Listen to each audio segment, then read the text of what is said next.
Hey guys, what is up? Super K-Man Rocks here, and we are here for my NACL week number 8 overview and analysis video, the final regular season week here in the spring split. I know this one's getting out a bit later than maybe I would have liked it. This week was crazy busy for me in real life, and like I said in the LCS video, there was just no way I could get this out earlier, but I am getting this out as soon as possible. I know that one day of playoffs has already happened. We will be talking about the bracket at the end of this, but honestly, I have not seen anything. I know it might be hard to believe, but I've not gone on Twitter. I didn't watch the games. I've actively tried to stay away from any sort of game discourse when it came to the NACL before I made this video, because I want this video to most accurately represent my thoughts and opinions. What we're going to be doing today is, of course, going over week 8. We're going to know our 8 teams that end up making the playoffs, our 2 teams that do not, and we'll have to go into the qualification playoff and try to re-qualify for the league. But of course, at the end of the week, we will also be going over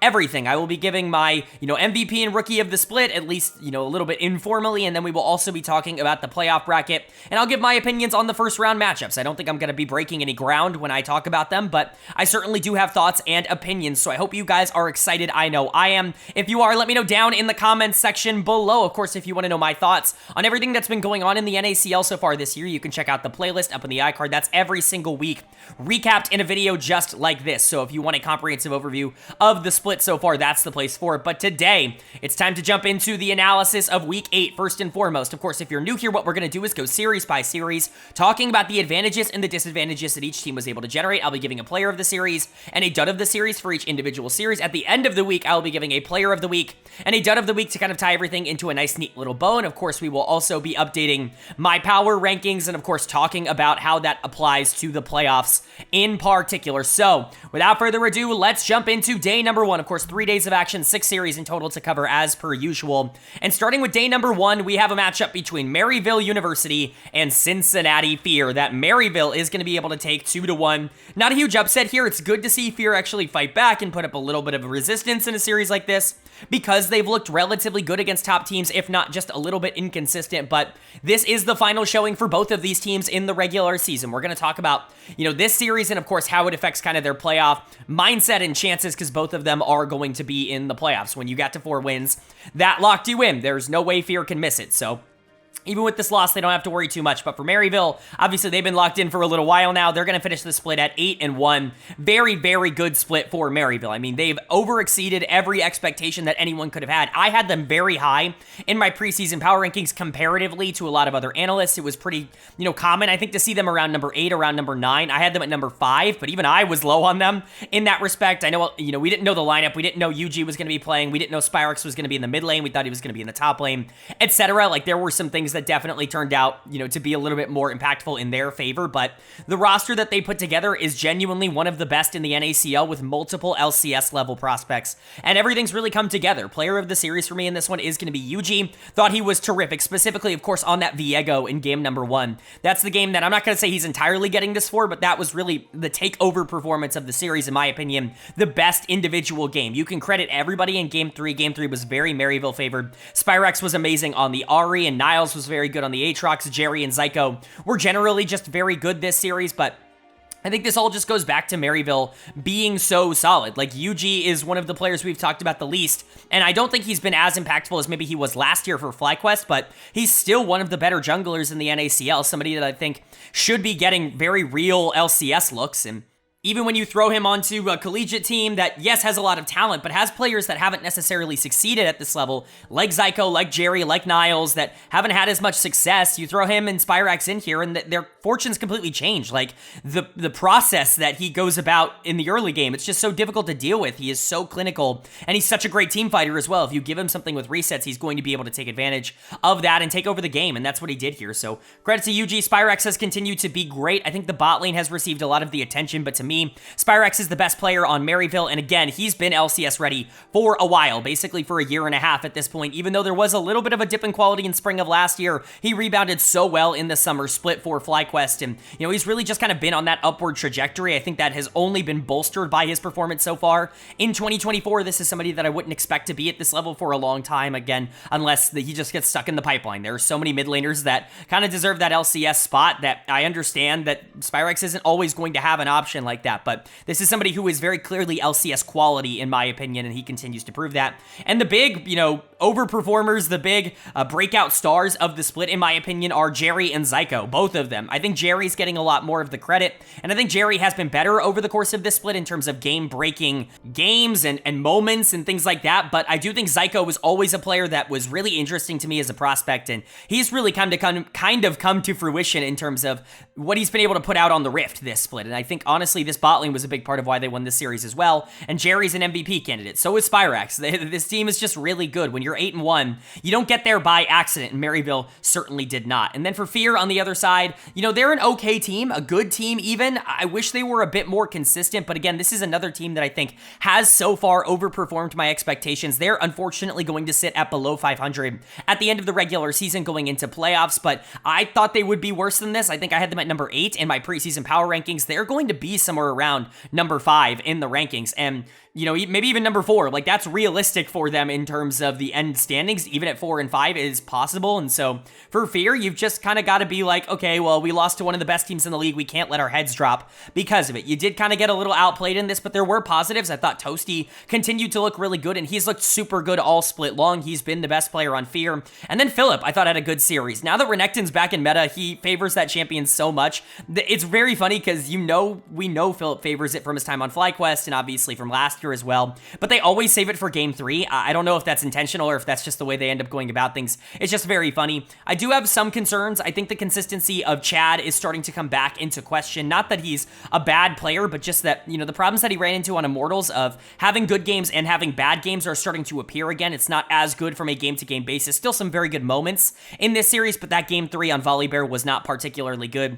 Unfortunately, dud of the series is going to go to Lens for me. He's not playing as well as he was at the beginning of the split, in my opinion. You know, he was really getting fed a lot of really good situations, I would say, from Fear, and didn't really have to do it too much in the early game. Could just be this very consistent late game carry that they could rely on to get kills.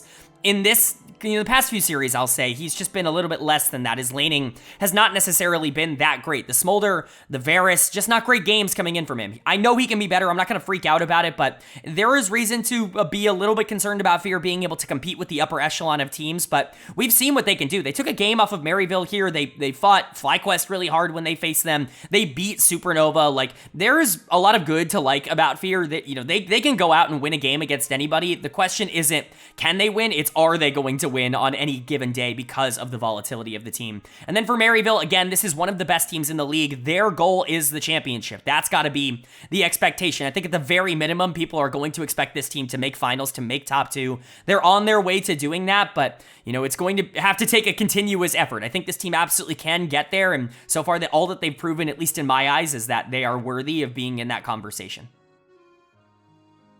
Then moving on to our second game of day number 1, our second series, and another one that's kind of important for playoff qualification in terms of finding out where these teams sit. It's Wildcard Gaming taking on Supernova, and Supernova is going to pick up the 2-0 win. Wildcard falls to 4 and 5. That puts them level with Fear. However, they have the better game score, which means that even with this 0-2 loss, they are going to be getting the 4th seed. But with Supernova winning this and moving to 6 and 2, obviously their week is not over. We will talk about them a bit more later. They put themselves in a very good spot. If they can win their later series, which is not an easy task against FlyQuest, then they're going to be in a really good spot going into playoffs. But this was a big win for Supernova. They decimated Wildcard. Neither of these games were close, and it's thanks to, I shouldn't say one man, because everybody was good. Like, Shochi had an amazing series, so did Faisal and Array and Diamond. They all played super well for Supernova, but, I mean, come on. Kenvy's player of the series. Like, what do you want me to tell you? This was like he had like a 16 or 17 kill game. Graves. He dominated on the Kindred in game 1 as well. This was Kenvy just completely bouncing back from whatever was last week. Again, I felt bad because last week's series was just so weird against Fear. It had so many things go in a way that I wasn't expecting, and Kenvy didn't play particularly well, but that was really the first time this year that Kenvy had been anything other than exceptional for Supernova, and so for him to come out here against Wildcard and just say, you know what, last week was a complete fluke, I'm going to obliterate this poor team, it's awesome to see, and it goes ahead and proves that Kenvy still still is one of, if not the best jungler in the NACL right now. You put him up against anybody, Shaden, UG, it doesn't matter. Kenvi is right there, if not above them in that debate. He got to play the two champions he's most well known for, at least in my opinion, the two marksmen, the Kindred, the Graves, and he dominated on it. Again, you can't give him comfort. This is something I honestly think you have to ban out against him in the playoffs once we get there, because he is simply too good at these champions. He will obliterate you, especially if you're one of the middle tier teams like FlyQuest, Maryville. They have opportunities and they have the talent to be able to kind of go head to head and try to deal with it in the early game. No offense to Wildcard, they're going to be good. They're like the 4 seed going into the playoffs almost certainly at this point, but they don't have the opportunities to take down Kenvi when he's on these champions in the same way. Kenvi is too good, and so, I would expect this to not really be something that they're going to get a lot in the playoffs, but this was a phenomenal performance from him. Again, credit to everybody else on this team for being able to enable it as well. Shochi, in particular, is just such the perfect mid laner to have a player like Kenvi, and I know we've given a lot of the credit to Kenvi, and I think he's deserved a lot of it over the course of this split, but as I've said 1,000 times on this channel, if you want to carry jungler, there's not a lot of mid laners that I would rather have in NA, just period, than Shochi, because he is so good at generating his own pressure, and he's really, really willing to just like skirmish for you at any time. Like, he'll give up any sort of prio or pressure in order to move and help you out as a jungler, and there's just not a lot of players at this level that are willing to do that and are as talented to be able to win even when they're not doing that. And so, I think Shochi really helps out this team a lot, but Kenvi obviously is the one who benefits from it. Faisal's such a good laner in the top lane. Quacker had a miserable time trying to play in this series, and Faisal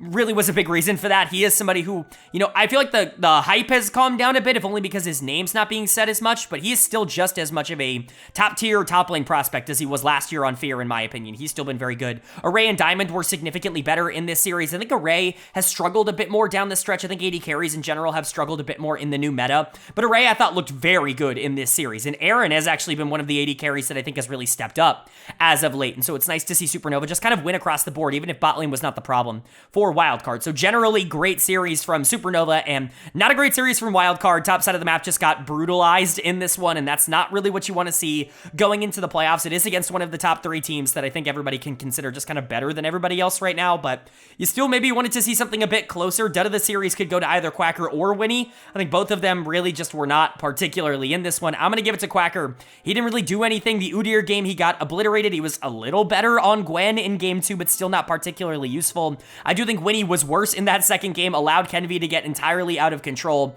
and the Xin Zhao was useless. By the time you hit 10-15 minutes into that game, he was just going in to get auto-attacked to death by the Graves, and, he would get charmed by the Ahri and instantly die. There was nothing that Winnie could do, and that's kind of been the concern with Wildcard. Not to say that their problems are one player, because I think that no team is ever in that situation, but I don't know if the players on Wildcard are consistent enough in order to be one of the top 4 teams to justify being in that top 4 position. I think Darkwings is an interesting player, but he's been taken off of Comfort. I mean, he was okay on the Yone, Actually, he was kind of bad on the Yone, but he was even worse on the Karma, and that's Darkwings, right? Like, he's an aggressive player who wants to be put on carry, specifically mages. Like, he wants to be on Azir, he wants to be on Orianna, and things like that. I don't think that it's the only thing he can play. I'm not trying to say that, but watching him for the last year and a half in the NACL, that's definitely the conclusion I have been able to come to. But Aaron and Doxa, to me, have been the strength of this team. Doxa, in particular, was really good in the early part of the split. I think Aaron has been this team's best player in the second half of the split. I think you can play through bot lane and win games,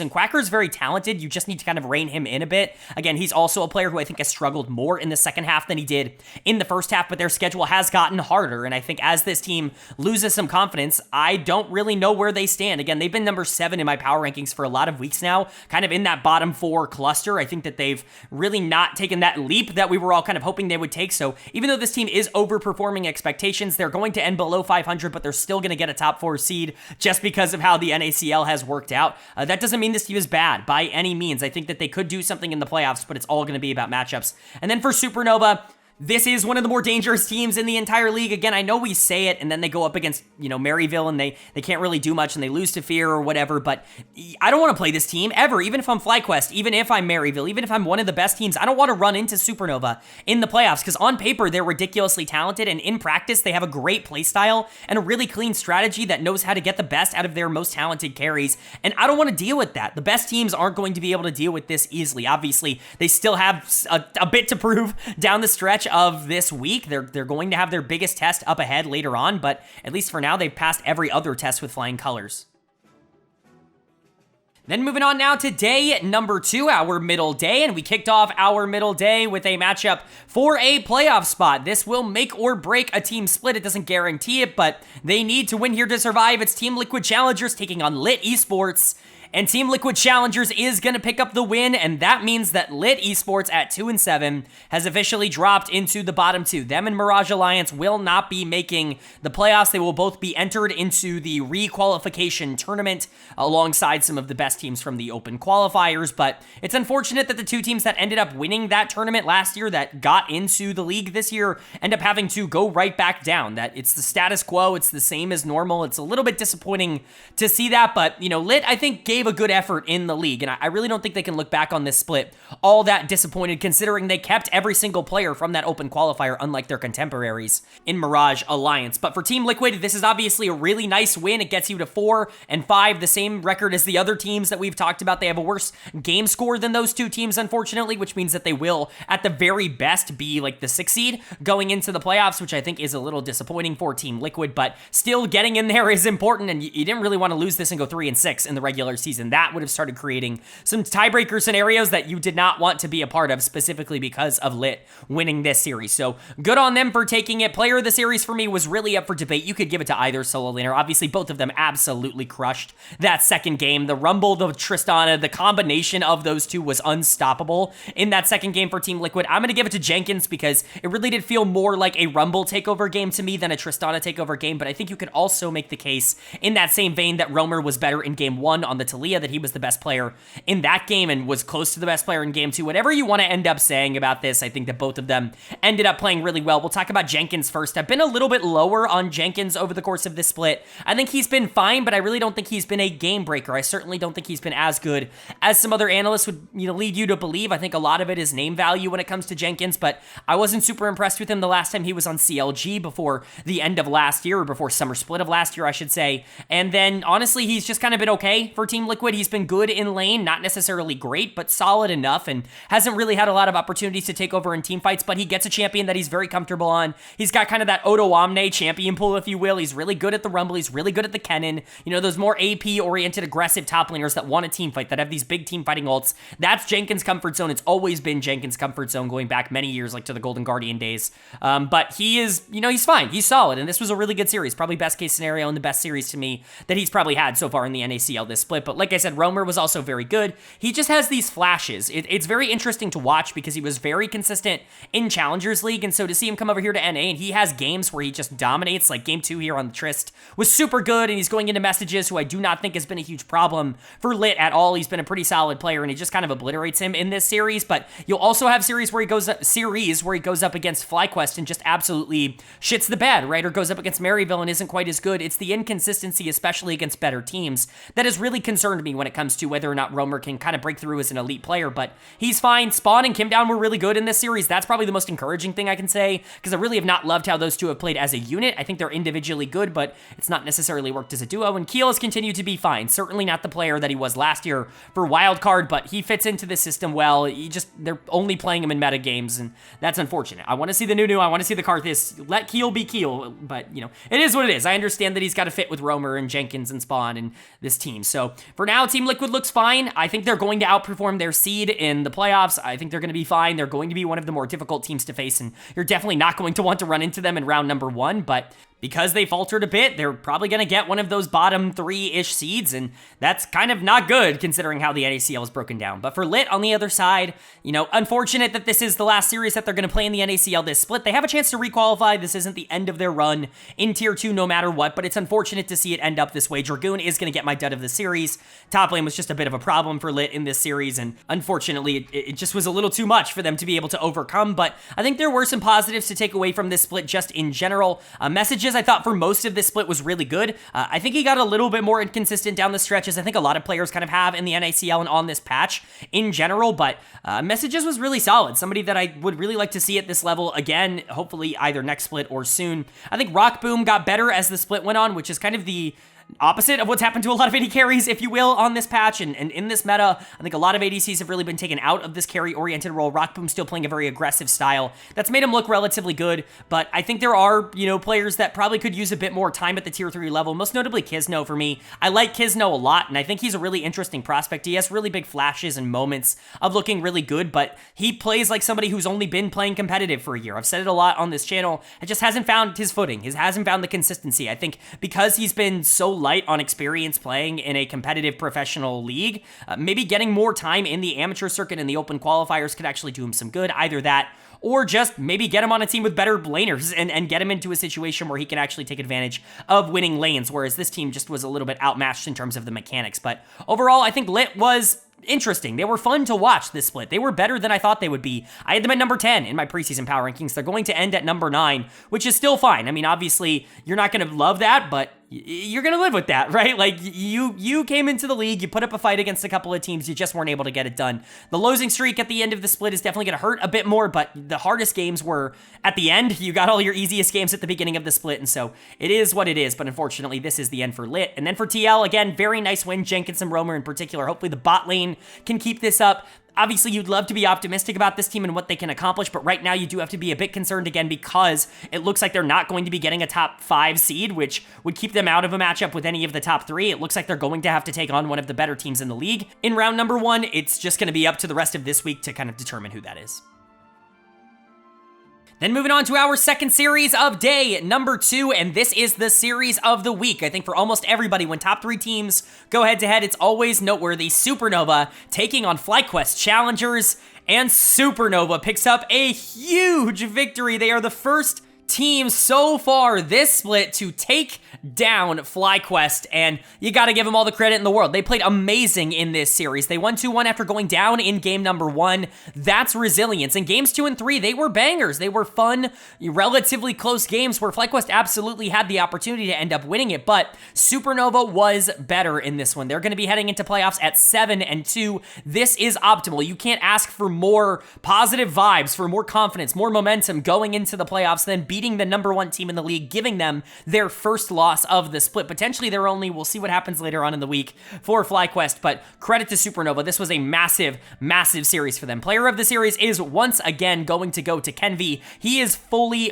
here. I mean, truly, he was on MVP pace before last week. I mean, this week he has bolstered that case, in my opinion. Most valuable prospects, always an interesting conversation, because it really is about, do you want to recognize the player you think will succeed the most, or that you think is, has the highest upside or potential, or do you want to recognize the player who is winning the most games for their team at this level? Because those things aren't always the same. I think Kenvi has a real strong argument to be made to be the most important player to his individual team in the NACL right now. That's not to say the rest of his team is bad, but they have a style, and that style involves Kenvi playing Viego and Kindred and being able to carry, and Graves in that same vein, and just being the highest damage dealer in the game. So credit to Kenvi. Obviously, he has to show up. He has to go out there and play against a jungler in Shaden who is having his best split since he left Cloud9, in my opinion, and he's able to just outplay him in all of these team fights. He's just better than him, and so it's really impressive stuff. But again, you can't talk about that without also referencing how good the rest of this team was. Shochi and Array in particular, who were the 2 members that were dominant, in my opinion,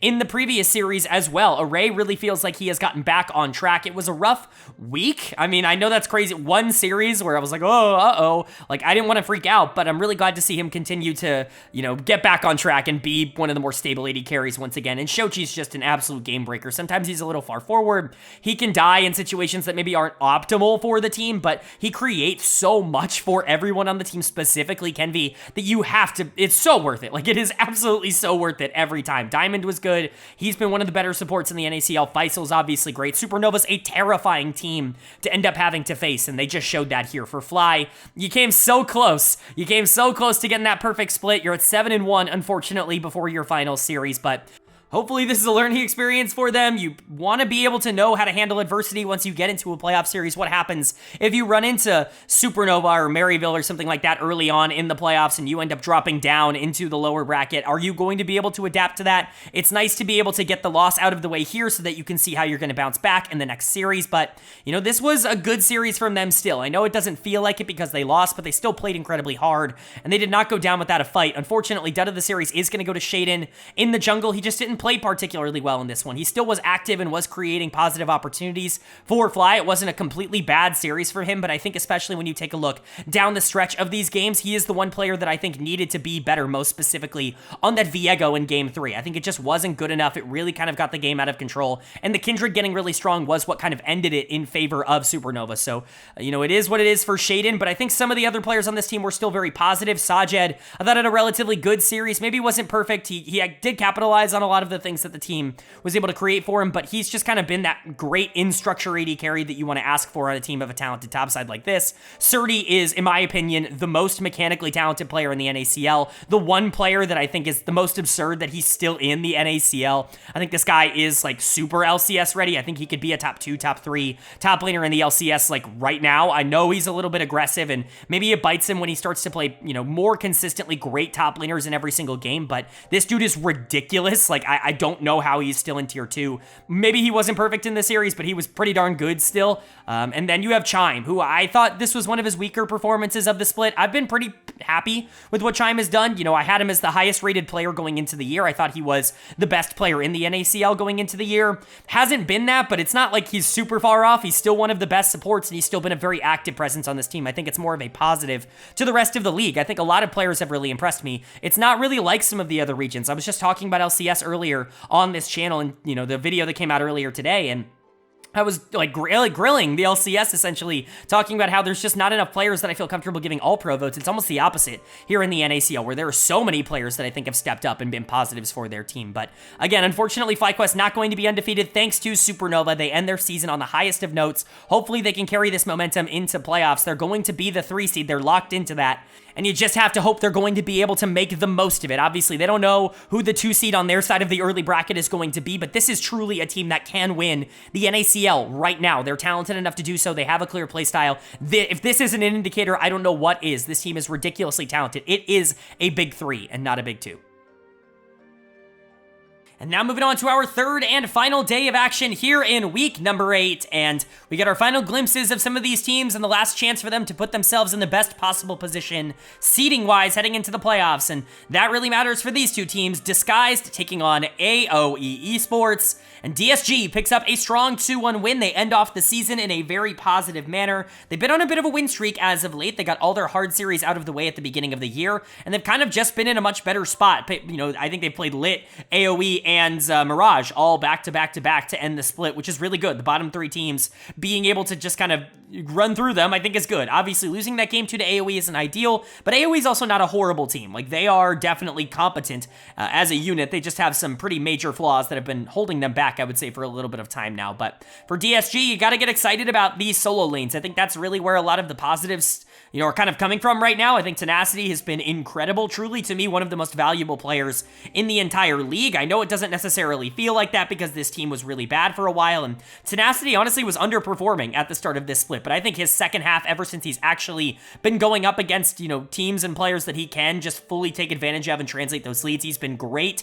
Hopefully he can keep that up when, situations get a little bit more difficult in the playoffs, but I really like Tenacity. And then my player of the series for this one is going to go to Young in the mid lane. I think Young has been very stable, very solid for DSG. Not the superstar that we were all kind of hoping he would turn into, but he's never really been a player that I think has been like super dominant. That's not really the way that he plays the game. He's much more of a stable mid laner. You have someone like JoJo who's going to dominate. You have someone like Jensen who's going to be very consistent in the LCS. I think Young is a lot more of the latter. I think he's going to have more consistently great performances rather than dominations, but he can play assassins. Like, don't get it wrong. Like the Akali, the LeBlanc in this series, they were still really good. The LeBlanc in particular was really fun, but loved him on the Karma in game 1. Thought he was a really big game breaker on that Karma in game 1.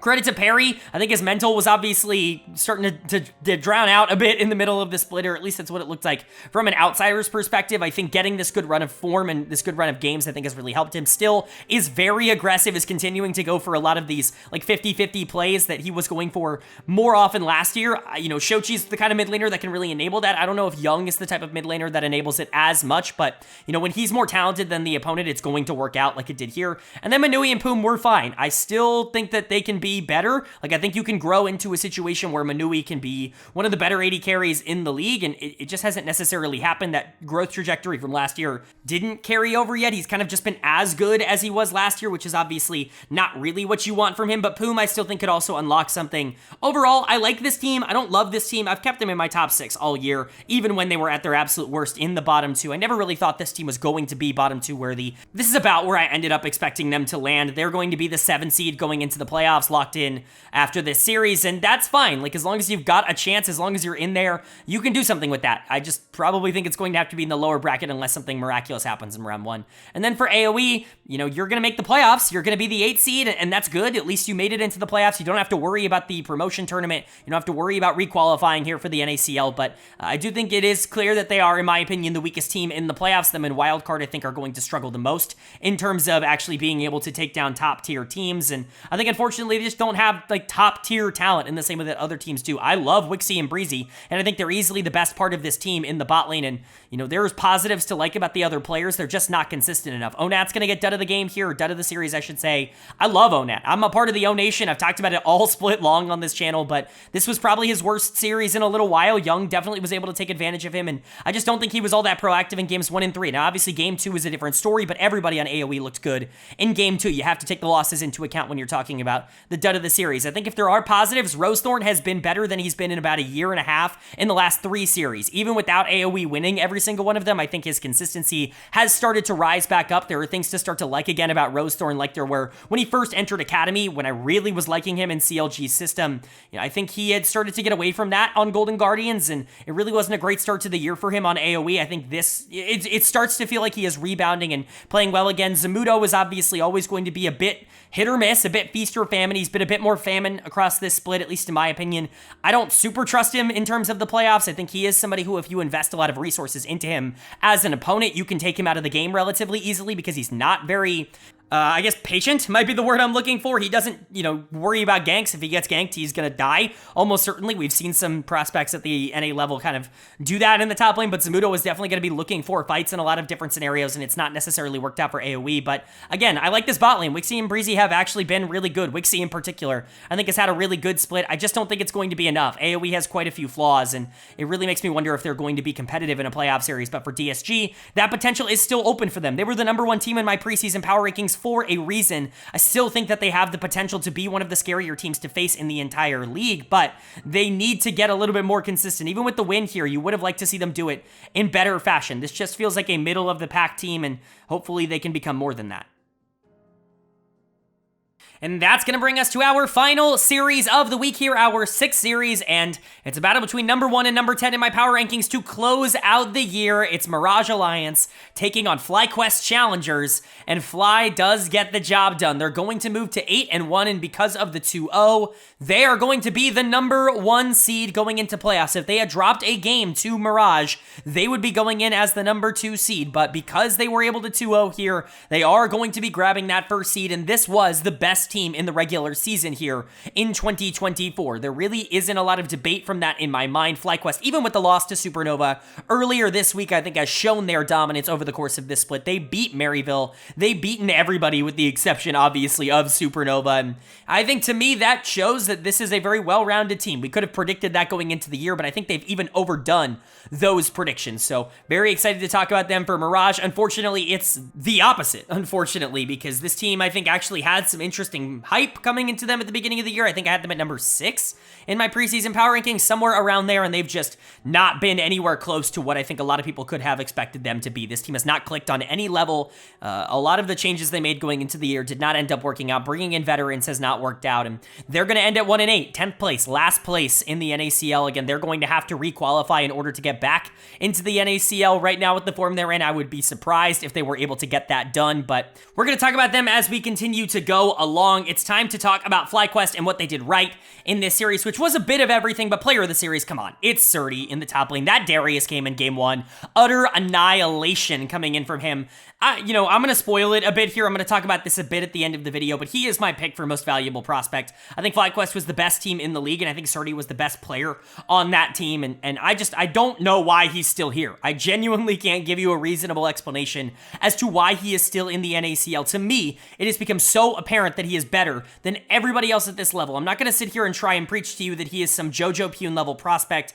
Someone like Masu coming out last year I thought had more upside than someone like Surdy, but to me, in terms of like, for all of you who play Football Manager out there's current ability and there's potential ability, right? You have people like JoJo and Masu that had ridiculous potential ability coming out of the NACL. You knew they were going to turn into superstars because you knew they were going to get there. Whereas for Surdy, his current ability is so high. Like, he is just so good. He's too good to be playing at this level. He is better than everybody else that he is playing around, and he needs to get moved up. He's got to go into the top tier at some point. It's unfortunate because FlyQuest, the main roster team, has the best top laner in the league right now in Whippo in terms of the performances that he's putting out. And so, to me, it's just frustrating. I got to see Surdy go somewhere. There's got to be a spot open for him. He would be an upgrade to almost every team in the league in the top lane, maybe with the exception of, like, the best teams in the league and Team Liquid. Outside of that, go for it, man. Like, he is endemic. He is talented. He is amazing. Look at these carry performances that he's putting on. He reminds me so much of Adam, but, like, in a good way.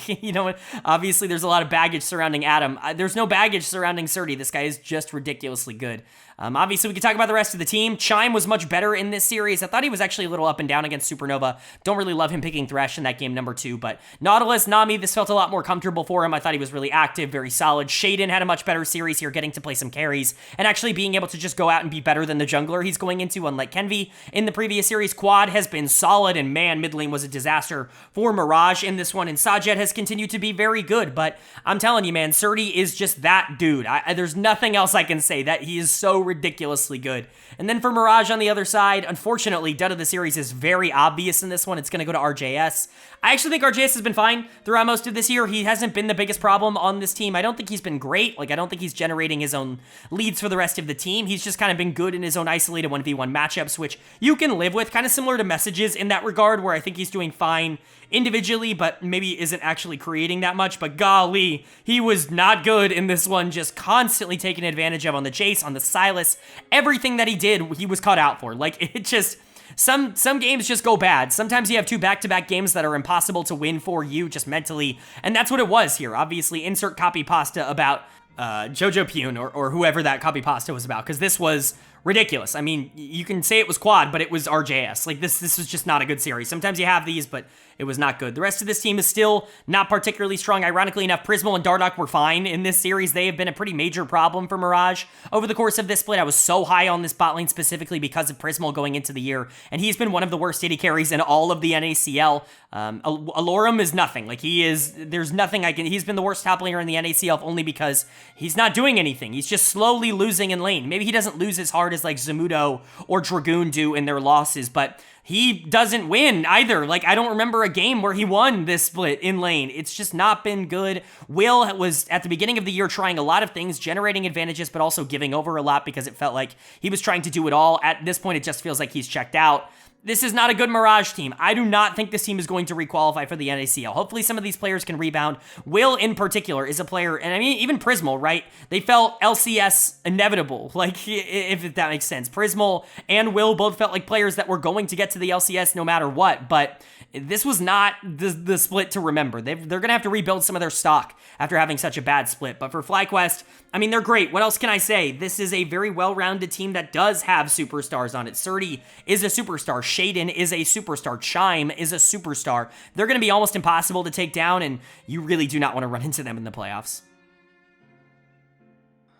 Alright, but that is going to do it for my NACL week number 8 overview and analysis video. It's time to get into the end here. Typically speaking, I would show the standings up on the screen now, but we're actually not going to do the standings. We're not going to do the power rankings in today's video. We will be going over the playoff bracket in just a second, but of course, before we get there, we have to go over my player of the week and my dud of the week for week number 8 here. Player of the week was not difficult for me. It is going to be Kenvi, the jungler for Supernova. What a fantastic week for Supernova, just in in general, not just Kenvi, but especially Kenvi, who really took over all 4 of their game wins, even all 5 of their games. He was good in their loss against FlyQuest as well. He's just playing out of his mind right now. He is one of the best players in the league, and spoiler alert, he is the runner-up to my most valuable prospect. Unfortunately, he is going to be the runner-up to my honorable mention, the runner-up of player of the week here, Surdy, the top laner for FlyQuest. To me, Surdy has been the most valuable player, or the most valuable prospect in the NACL. I just think he is the best current player in the NACL. Whether you want to say Kenvi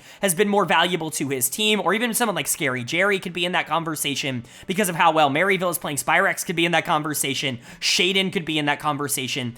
To me, it's Surdy. Like, he is the guy right now for FlyQuest, and he just absolutely obliterates games when he gets the opportunity to. He really doesn't even have that many bad performances either. I think he's just a great player and somebody who deserves to be at a higher level. And then my other honorable mention, runner-up for Week 8, Jenkins, the top laner for Team Liquid. He had a phenomenal Rumble game. It was really good in their game 1 as well. I believe he played Gnar. I could be wrong about that, but I think he played Gnar in that first game. He's just really solid, and honestly, he's starting to come into better form. I really haven't been the hugest fan of him. Biggest, not hugest fan of him over the course of this split, but I think he's really starting to find something. That was a really good end of the split for him. Unfortunately, Dead of the Week has to go to someone, and it's going to go to RJS. It was just a miserable series against FlyQuest in their final win of the year, and their final one, potentially in the NACL if they don't get to requalify. RJS has honestly been fine for this team for most of the year, but this was easily his worst performance in a Mirage Alliance uniform, and it's what's going to end the split off for them. But that's my player of the week and Dead of the Week for Week 8.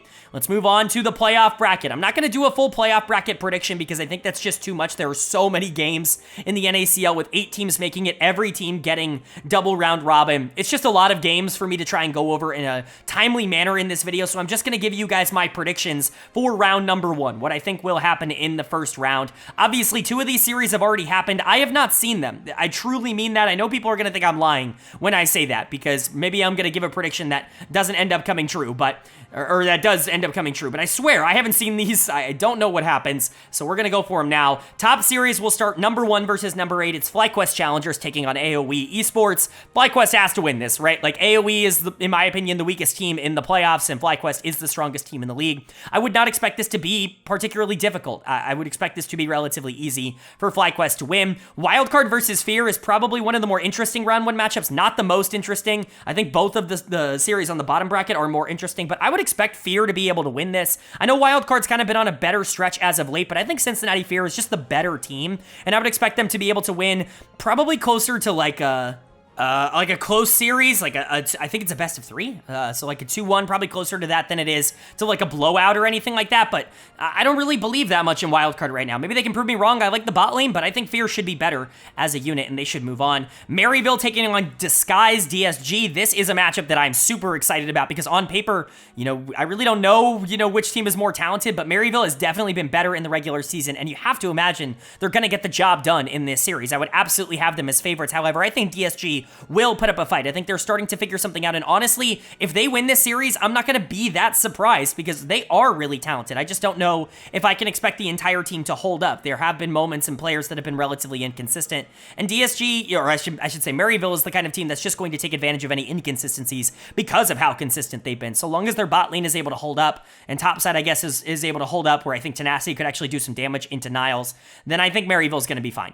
And then you got Supernova into Team Liquid Challengers. Now, this to me is the closest matchup of round 1. These are 2 top 4 teams in round 1 going head to head. I think it's a pretty bad draw for Supernova and a horrible draw for Team Liquid. You would have loved to get basically anybody else. If they got 1 spot up, they would have gotten Wildcard, which would have been a free win for them, in my opinion. But as it is now, I think they go into losers bracket, because I think Supernova is playing better League of Legends right now. I think a lot of that has to point to Kenvi and their playstyle. But again, if TLC comes out and Roamer in particular has a fantastic series, or if Keel can get some of the magic back from last year, I think they can win. I just trust Supernova a significant amount more right now. Kenvi, Shochi, they're going to be the best players in this series, and that's why I think it's really difficult for me to bet against them. Even all the other pieces, Array and Diamond have been great. Faisal is obviously great in the top lane. He's been better than Jenkins on the other side, in my opinion, over the course of this whole split. Supernova should be the team to move on, so that means I didn't really pick any upsets. I mean, Fear over Wildcard, that's 5/4. I guess it's an upset, but I think that's more of the consensus analysis than anything else.